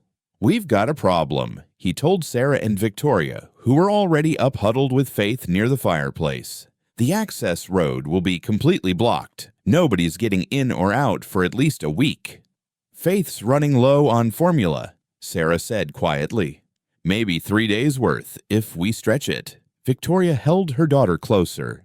"There's more bad news. I just got a text before the cell towers went down. My father's in the hospital. His cancer. He collapsed at a board meeting." The cabin groaned under the weight of snow. Jack checked the structure, his ranger training kicking in. "We need to clear the roof before it collapses. But in this wind..." A loud crack outside made them all jump. Through the window, they watched a massive pine tree fall, missing the cabin by mere feet, but taking out the power line to the generator shed. "So much for backup power," Jack muttered. Faith started crying, sensing the tension. Her cry seemed different, though, sharper, more distressed. Sarah felt her forehead, and her face went pale. "She's burning up. This isn't like last time. This is serious." Victoria's hands shook as she helped Sarah examine Faith. The baby's breathing was labored, her skin flushed and hot. "Could be pneumonia." Sarah said, trying to stay clinical despite her fear. "She needs antibiotics, maybe hospitalization. We have to get her to town." Jack looked outside at the wall of white. The road's under 5 feet of snow. Even if we could dig out the truck, we'd never make it a mile. "What about your friend Tommy?" Victoria asked desperately. Jack tried the radio. Nothing but static. The cell phones were dead. They were completely cut off. "I'll walk," Jack said. "It's 15 miles. I can make it in snowshoes, get help." "In this blizzard that's suicide," Sarah said. "You'd be dead in an hour." Faith's crying had turned to weak whimpers, which was somehow worse. Sarah dug through her medical supplies, finding some children's antibiotics she'd kept from the clinic, but it wasn't enough for a full course of treatment. "This might buy us time," she said, preparing a dose. "But she needs real medical attention." They spent the next hours in a desperate routine, keeping Faith hydrated, managing her fever with cool cloths, taking turns holding her upright to help her breathe. The cabin grew colder as the firewood supply dwindled. Jack had split plenty, but it was all in the shed 50 feet from the house. Might as well have been 50 miles in the whiteout conditions. By noon, Faith's condition had worsened. She was struggling for each breath, her lips taking on a bluish tinge that terrified Sarah. "We're losing her," Sarah said, tears streaming down her face. Without oxygen, without proper medication. Victoria was praying something she hadn't done since childhood. "Please God, not my baby. Not after everything. Please." Jack stood at the window, his mind racing through options. Then he saw something, a flash of movement in the white. At first, he thought it was his imagination, but then he saw it again. "Someone's out there," he said, grabbing his rifle. Through the blinding snow came a figure on cross-country skis, moving with practiced efficiency. As they got closer, Jack recognized the bulky form of Pastor Murphy, pulling a small sled behind him. "Thank God," Jack breathed, rushing to open the door. The old pastor stumbled inside, ice coating his beard. "Heard on the emergency radio before it cut out, something about you folks being up here with the baby. My wife was a midwife for 40 years. Taught me a thing or two about sick children." He'd brought medical supplies from the church's emergency kit, including infant antibiotics and a small oxygen tank they kept for elderly parishioners. "How did you even get here?" Sarah asked, already preparing the medications. "Ski patrol training from my youth," the pastor said. "And the good Lord's guidance. That baby needs more than medicine, though. She needs a hospital." "The roads are impassable," Jack said. Pastor Murphy smiled. "Roads, yes, but there's another way. The old logging trail that runs along Ridge Creek. It's protected from the wind, and if we can get to it, it leads straight to the ranger station at Elk Point. They've got snowmobiles and emergency equipment." "That's 8 miles through wilderness," Jack said. "In a blizzard."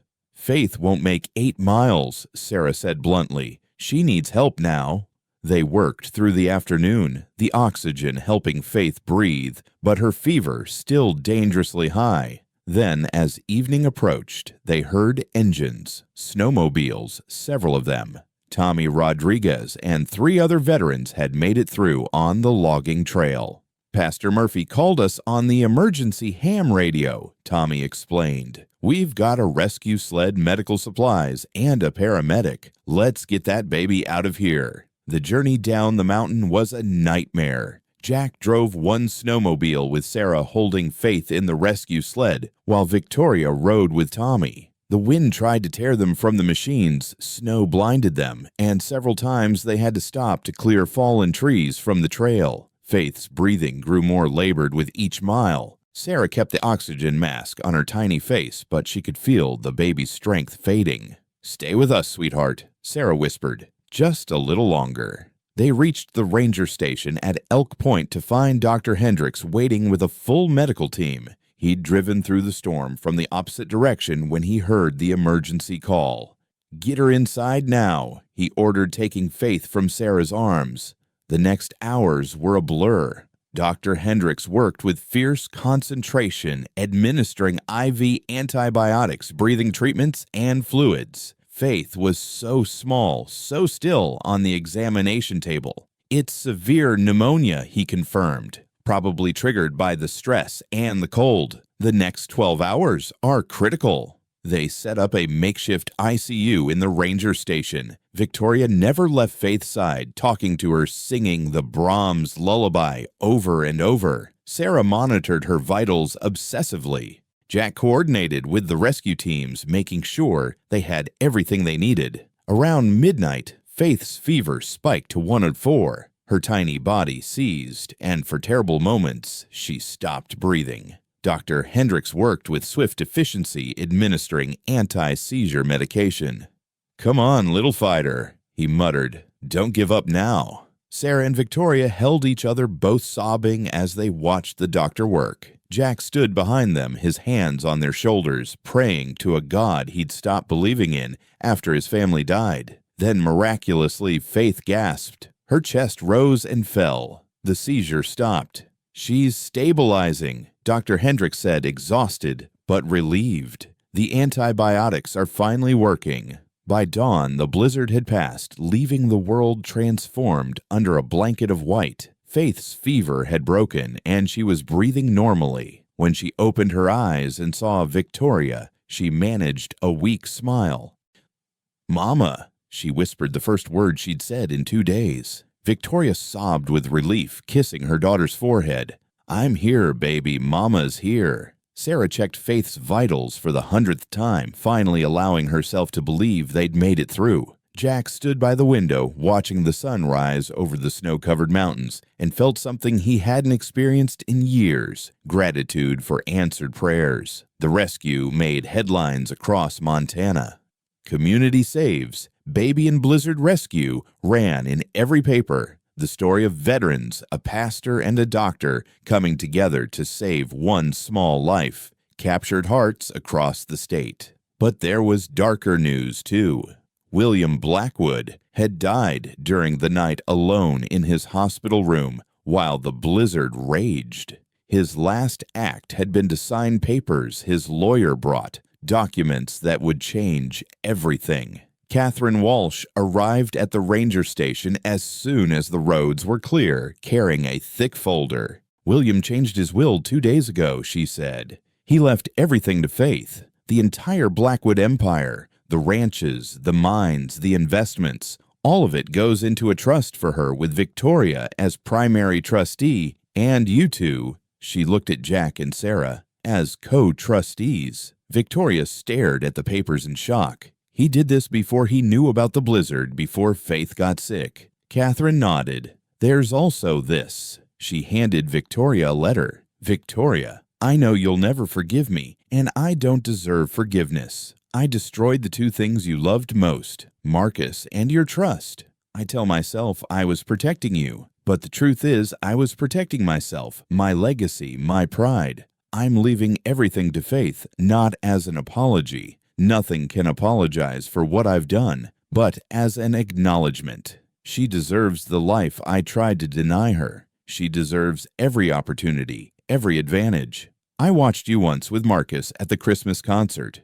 You didn't know I was there. I saw how he looked at you, how you glowed in his presence. I saw real love, and I destroyed it because it didn't fit my plan. Don't let Faith grow up like I did, thinking money and power matter more than love and kindness. You've already found better parents for her than I ever was for you.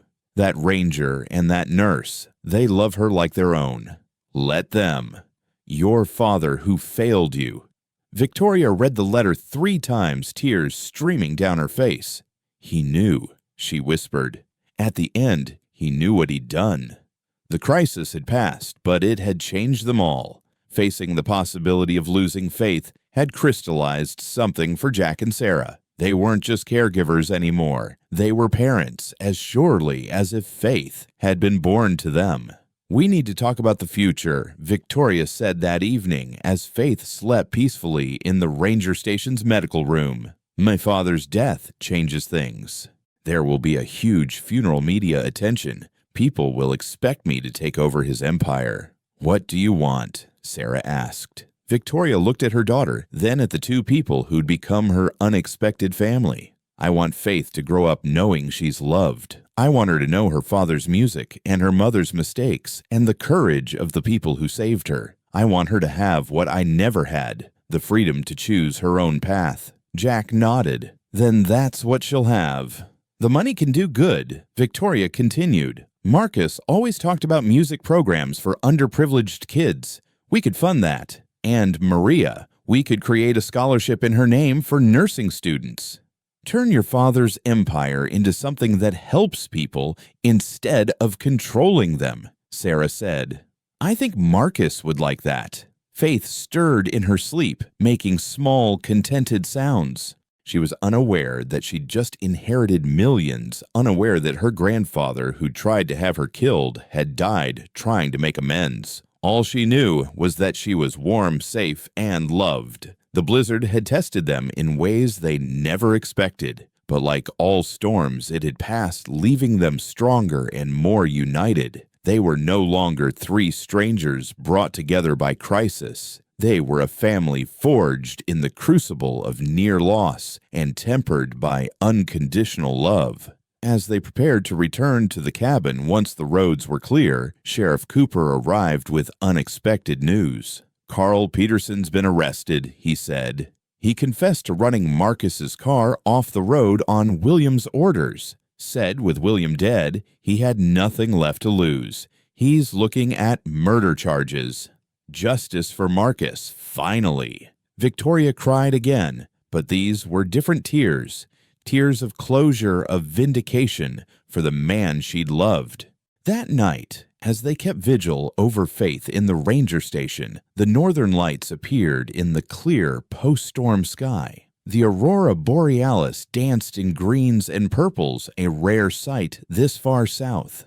"Marcus would have loved this," Victoria said softly. "He knows," Sarah said, surprising herself with the certainty in her voice. "Somehow, I think he knows." Jack, ever practical, just held them both as they watched the lights dance. Faith slept on peaceful at last while the universe put on a show just for them. A promise that even after the darkest storms, beauty and wonder remain. The funeral of William Blackwood drew hundreds to the Cathedral of St. Helena. Politicians, business leaders, ranchers all came to pay respects to a man who had shaped Montana's economy for decades. But in the front row sat an unlikely family, Victoria in black, holding Faith in a navy dress Sarah had sewn with Jack standing protective guard beside them. "People are staring," Victoria whispered. "Let them," Jack replied. "They need to see that Faith survived despite everything." Bishop Thomas conducted the service with diplomatic grace, speaking of William's business accomplishments while carefully avoiding his personal failures. But when Victoria stood to deliver the eulogy, the cathedral fell silent. "My father was a complicated man," she began, her voice steady despite her nerves. "He built an empire but lost his family. He pursued power but never found peace. In his final days, he tried to make amends, leaving his fortune to his granddaughter, a child he once wished didn't exist." Gasps rippled through the congregation. Victoria continued stronger now. "Faith will inherit the Blackwood fortune, but she won't inherit the Blackwood legacy of control and cruelty. Instead, we're transforming that wealth into something beautiful. The Marcus Williams Music Foundation will provide free instruments and lessons to children across Montana. The Maria Santos Nursing Scholarship will help immigrant students pursue medical careers. And the Blackwood Ranch will become a therapy center for veterans with PTSD run by people who understand their struggles." She looked directly at Jack, who nodded his support. "My father died alone because he pushed away everyone who tried to love him. Faith will grow up surrounded by love, knowing that families aren't just made by blood, but by choice, sacrifice, and devotion." After the service, Carl Peterson's trial began. He'd confessed to killing Marcus on William's orders, but his testimony revealed even darker truths. William had a network of corruption reaching into police departments, courts, and businesses across 3 states. Mr. Blackwood owned the state, Peterson testified, looking haggard in his orange jumpsuit. When he wanted someone gone, they disappeared. Marcus Williams wasn't the first. just the last. The FBI investigation expanded, uncovering decades of extortion, bribery, and worse. Several judges recused themselves, having taken Blackwood money. The empire William built began crumbling as his crimes came to light. But at the cabin, life continued with surprising normalcy. Faith had fully recovered from her pneumonia and was thriving. At 8 months old, she was crawling everywhere, pulling herself up on furniture, and babbling constantly in what Victoria called faith language. "She's trying to say, Jack." Jack insisted one morning as Faith reached for him, saying something that sounded like, "ack." "That's clearly Sarah," Sarah countered, making Faith giggle. "You're both wrong," Victoria said. "She's obviously saying cookie." They were learning to be a family in ways none of them had expected. Jack taught Victoria basic survival skills, how to split wood, read weather patterns, track animals. Sarah showed her medical basics, how to handle Faith's minor injuries and illnesses. Victoria, in turn, was teaching them both piano on an old upright Jack had found and restored. "Marcus would laugh seeing me try to teach," Victoria said as Jack struggled with a simple scale. "He had such patience. I was his worst student." "You're doing fine," Sarah encouraged, though Jack's large fingers did seem comically unsuited to the delicate keys. The Marcus Williams Music Foundation launched with a concert in Bozeman. Deshaun Williams, now heading to Juilliard on a full scholarship from the foundation, performed a piece Marcus had written for Victoria, a composition no one knew existed until Victoria found it hidden in his apartment, which the landlord had never fully cleaned out. The haunting melody filled the concert hall, and there wasn't a dry eye when Deshaun finished. Faith, in Sarah's arms, seemed mesmerized by the music reaching toward the piano, as if recognizing something in her father's composition. "She has his ear," Deshaun said afterward, letting Faith bang on the piano keys. "Look, she's trying to find the melody." Indeed, Faith seemed to be listening to the notes she produced, her face serious with concentration. Catherine Walsh had successfully navigated the legal complexities of William's will. Faith's trust was ironclad with provisions that prevented any single trustee from having too much control. Victoria, Jack, and Sarah would make decisions together until Faith turned 25. "You've essentially created a new kind of family structure," Catherine told them. 3 parents, equal rights, equal responsibilities. It's unprecedented, but legally solid. The therapy ranch was Jack's project. He'd connected with veteran organizations, bringing in counselors and therapists who specialized in PTSD. The first residents arrived in January, 6 veterans who'd been struggling with civilian life. "This place saved me," one of them, Mike Chen, told Jack after a month. "Being in nature, having purpose again, working with the horses, it's like I can breathe for the first time since Afghanistan." Jack understood. The ranch work, the routine, the ability to help others. It was healing him too. His nightmares had lessened, and he no longer woke up smelling smoke that wasn't there. Sarah had returned to work at the clinic, but with reduced hours. She was also studying to become a pediatric nurse practitioner, funded by the same foundation she helped create. "I want to be able to help kids like Faith," she explained. "Kids who don't have access to specialized care." One evening in February, as they sat around the fireplace with Faith playing on her blanket, Victoria made an announcement. "I've been accepted to college," she said. "Montana State, majoring in music therapy. I want to continue Marcus's work, but also help kids process trauma through music."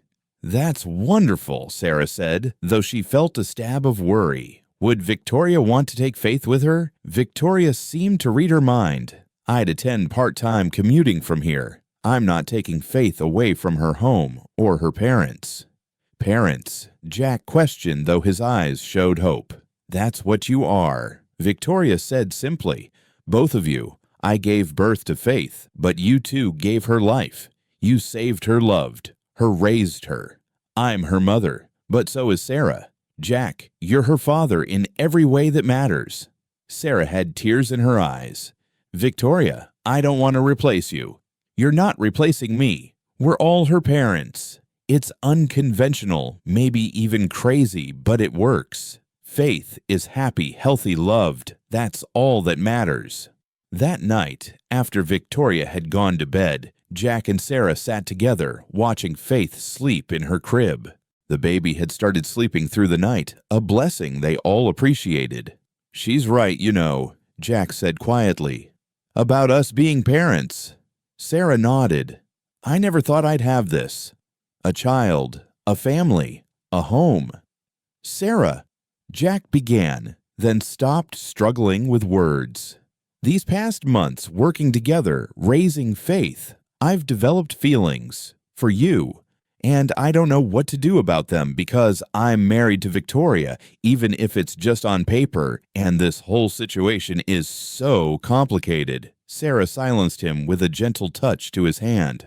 "I know, I feel it too, but right now Faith needs stability. We all do. So what do?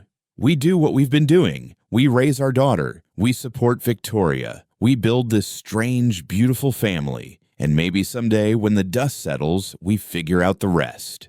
Jack squeezed her hand. "I can wait. For this, I can wait." Spring came early that year, melting the snow and revealing the meadow around the cabin in full bloom. Faith took her first steps on her first birthday, toddling between Jack and Sarah, while Victoria filmed on her phone. "Come to Mama," Sarah called, and Faith giggled, taking wobbly steps toward her. "Now come to Daddy," Jack said, and Faith turned arms out for balance, making her way to him. "Now Mama V," Victoria said, using the name they'd settled on to distinguish her from Sarah. Faith looked between all three as if deciding, then plopped down in the middle and clapped her hands, clearly pleased with herself. The Marcus Williams Music Center opened that summer in downtown Bozeman. The building, purchased with Blackwood money, housed practice rooms, a performance space, and classrooms where underprivileged kids could learn music for free. At the opening ceremony, Victoria spoke about transformation, about turning pain into purpose. Behind her, a portrait of Marcus hung next to one of Maria Santos, the two people whose sacrifice had made it all possible. "My father tried to erase Marcus and Maria from the world," Victoria said, "but their legacy will outlive his. Every child who learns to play an instrument here, every nurse who graduates with Maria's scholarship, every veteran who finds peace at the ranch, they all prove that love is stronger than hate, that goodness can grow from even the darkest soil." Faith, now walking confidently, toddled onto the stage and grabbed Victoria's leg. The audience laughed as Victoria picked her up. "This is Faith Sullivan Blackwood," Victoria announced. "The daughter of Marcus Williams, the child who survived against all odds, the little girl who brought together the most unlikely family. She's proof that miracles happen, that second chances exist, and that sometimes the families we choose are stronger than the ones we're born into." As applause filled the auditorium, Jack and Sarah stood in the wings watching their daughter charm the crowd. They'd come so far from that terrible night in the storm when Jack had found a dying baby in a wrecked car. The investigation into William Blackwood's crimes had revealed dozens of victims over the years. Families who'd lost businesses, people who'd disappeared, officials who'd been blackmailed. The legal settlements would take years, but Victoria had committed to making restitution where possible. "We can't undo the harm," she'd told the victims' families, "but we can try to make things right." Carl Peterson was sentenced to life in prison for Marcus's murder. During his allocution, he'd looked directly at Victoria. "Your father was a monster," he'd said, "but you're nothing like him. That baby raising her right, that's your revenge. That's your victory." As summer turned to fall, their unconventional family had found its rhythm.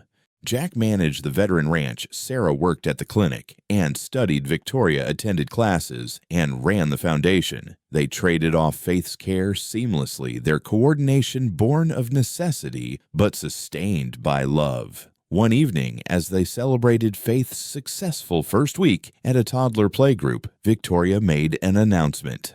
"I've met someone," she said shyly.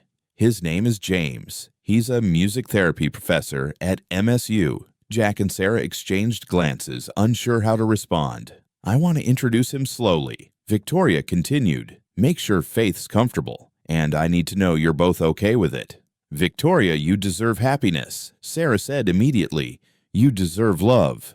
Just make sure he understands our situation. Jack added, Faith comes first, always. Victoria smiled. He knows everything. About Marcus, about father, about our family. He says we're the most functional, dysfunctional family he's ever heard of. That night, as they put Faith to bed, she insisted on kisses from all three parents. Night-night Mama, night-night Daddy, night-night Mama V. They stood together, watching her sleep. This child who had brought them together, who had transformed William Blackwood's empire of greed into a legacy of giving, who had turned three broken people into a family. The road ahead was still uncertain. There would be challenges as Faith grew questions about their unusual arrangement, moments of confusion and doubt. But they'd survived blizzards and legal battles, murder attempts, and custody fights. They could handle whatever came next, because at the center of it all was Faith, their miracle, their purpose, their daughter. And for her, they would move mountains, change laws, and redefine what family meant. The cabin in the woods, once Jack's retreat from the world, had become something extraordinary, a home where love transcended traditional boundaries, where healing was possible, and where a little girl named Faith proved every day that sometimes the most beautiful families are the ones that shouldn't exist, but do anyway. 5 years had passed since that fateful October night when Jack Sullivan pulled a dying baby from a wrecked car. Now, on a perfect September afternoon, the meadow behind the cabin was transformed into something magical. White chairs were arranged in rows facing the mountains. Wildflowers adorned every surface, and a wooden arch Jack had built stood against the backdrop of golden aspens. It was a wedding, but not just any wedding. It was the celebration of a family that had already been forged through trial loss and unconditional love. Sarah stood at the altar in a simple cream dress, her hands trembling slightly as she held the bouquet Faith had helped pick that morning. Jack waited beside her in his only suit, his eyes never leaving her face. Between them stood Faith, now 5 years old, wearing a purple dress and clutching a basket of rose petals she'd been scattering with enthusiastic abandon. "Daddy, can I throw more flowers now?" Faith whispered loudly, making the small gathering of friends laugh. "In a minute, sweetheart," Jack whispered back. Pastor Murphy, now 75 but still spry, smiled at the assembled group. "We're gathered here today for a wedding that's been 5 years in the making. Jack and Sarah have already proven their commitment to each other and to their daughter Faith. Today, we're just making official what the heart has known all along." In the front row, Victoria sat with James, her husband of 2 years, their infant son Marcus Jr., sleeping in her arms. She was crying happy tears watching the two people who had helped save her daughter now joining their lives officially. The journey to this moment hadn't been simple. 2 years earlier, Victoria had quietly divorced Jack, the paper marriage having served its purpose of protecting Faith. The process had been amicable, even celebratory, a legal untangling that allowed for a deeper truth to emerge. Do you, Jack Sullivan, take Sarah Mitchell to be your wife, to love and cherish in sickness and health for as long as you both shall live? Jack's voice was strong and clear. "I do. I have since the moment she held our daughter for the first time."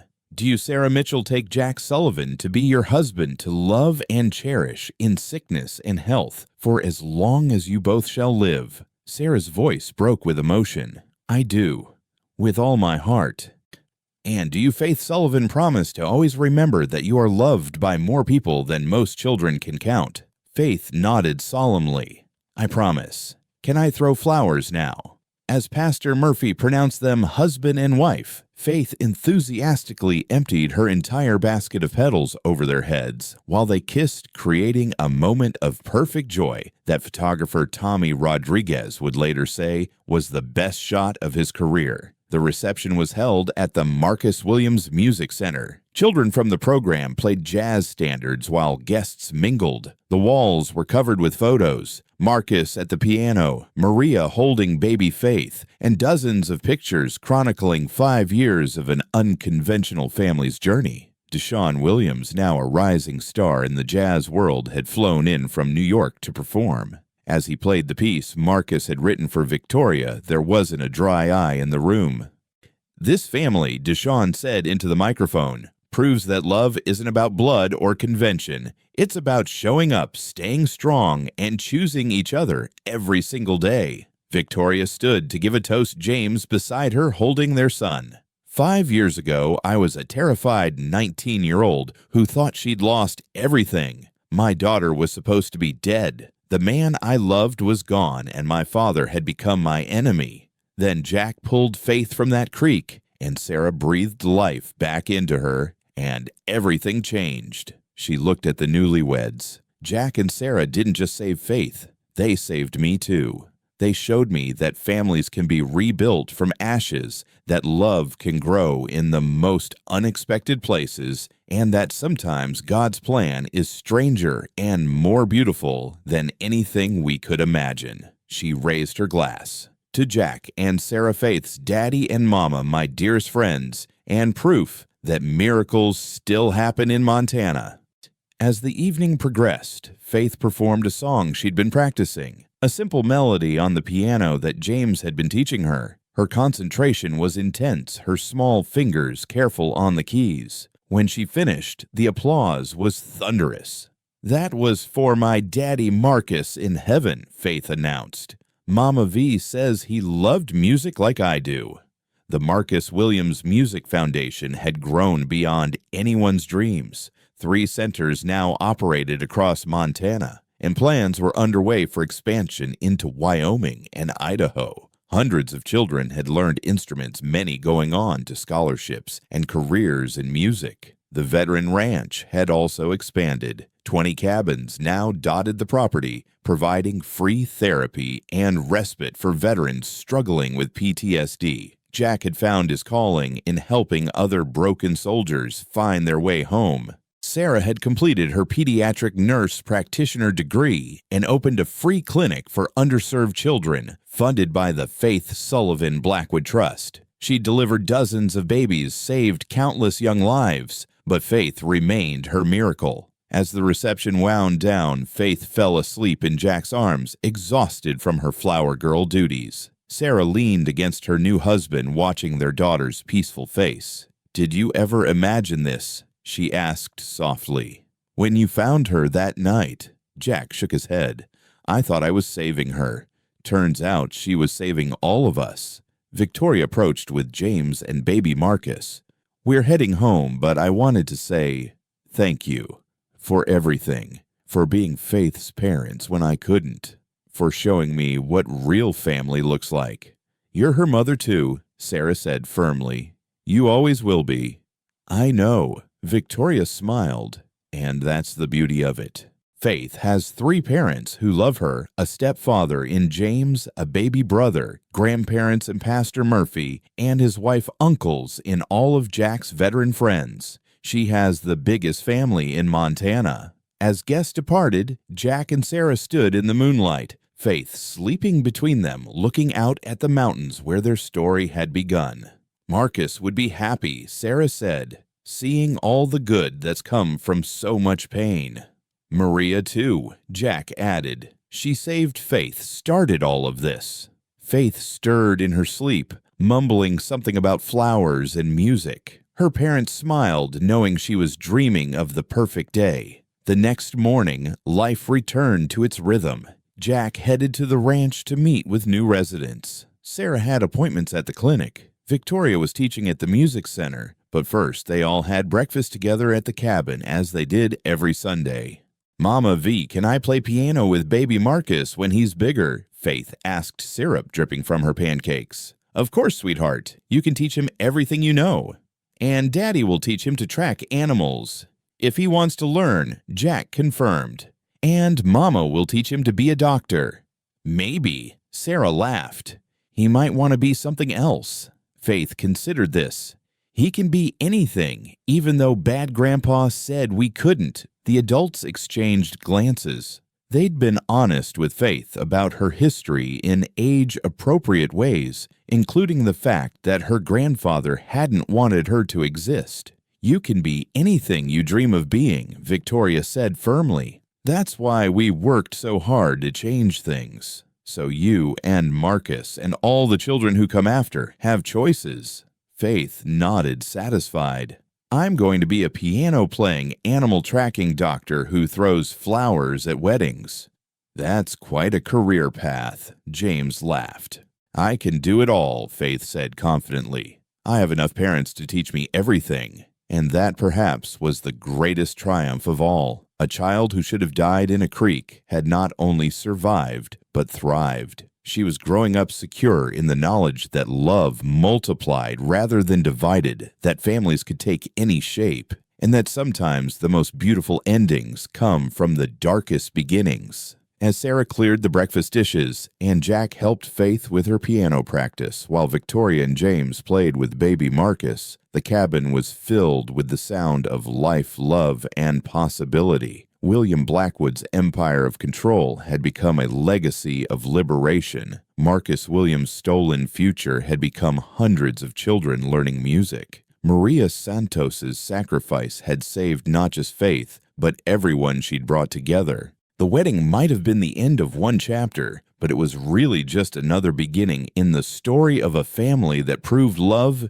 is always stronger than hate, hope always defeats despair, and sometimes, just sometimes, everybody gets the happy ending they deserve. Outside the Montana mountains stood eternal guard over the cabin where miracles lived, where a ranger, a nurse, and a young mother had rewritten the rules of family, and where a little girl named Faith was proof that with enough love, anything is possible.